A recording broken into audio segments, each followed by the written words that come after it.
Nous avons entendu Yuri Ushakov, conseiller du Kremlin, déclarer que la rencontre en Alaska serait principalement axée sur la recherche d'un règlement négocié et d'une paix durable pour le conflit ukrainien. Moscou a également déclaré que le choix de l'Alaska était logique, car c'est là que les deux pays partagent une frontière. La Russie et les États-Unis sont des voisins proches qui partagent une frontière. Il semble tout à fait logique que notre délégation traverse simplement le détroit de Bering et que ce sommet important et très attendu entre les dirigeants des deux pays se tienne en Alaska. Bien sûr, les présidents se concentreront sans aucun doute sur les options permettant de parvenir à un règlement pacifique à long terme de la crise ukrainienne. Il est intéressant de noter que ce sera la première fois qu'un dirigeant russe se rendra dans cette région des États-Unis.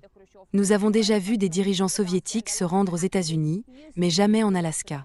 L'Alaska était autrefois un territoire russe qui a été vendu par l'Empire russe aux États-Unis au XIXe siècle. En ce qui concerne la rencontre, nous comprenons que les deux pays partagent un certain intérêt pour le développement de l'Arctique.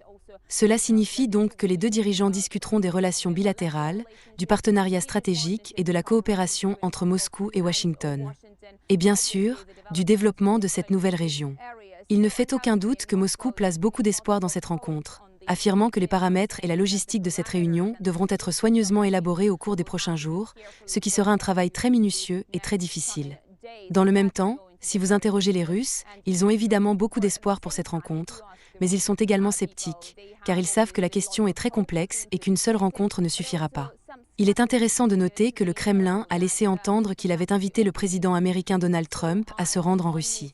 Si un deuxième sommet a lieu, il devrait donc se tenir sur le sol russe.